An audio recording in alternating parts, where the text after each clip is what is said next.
40 days video mga kalimlim, so meron na nga tayong ilalako ngayong hapon. Kaya't heto nga ako for the papugi na naman ng first son. Charot! Uy, maglalako ka lang. Tinimulan ko na nga palang painitin ang aking katawan mga kalimlim. Ste, itong oven mga kalimlim.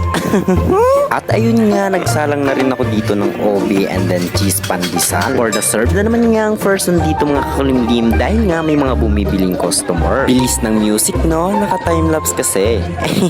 May mga nagre-request nga pala mga kalimlim ng i-voice over ko raw rito ay Bicol dahil nga Bicolano tayo. Kaya naman sa sunod na vlog ko mga kalimlim ay tatry ko magsalita ng Bicol. Kahit na masanay ako magsalita ng Tagalog dito sa pag-voice over. Mas lalo nga akong ginaganahan gumawa ng mga vlogs mga kakulimlim dahil nga kahit papaano ay may nakakilala na sa akin. Maraming salamat po sa mga followers ko dyan at sa mga magiging followers ko. Baka naman papalo naman po ng aking Facebook page at Facebook account para nga po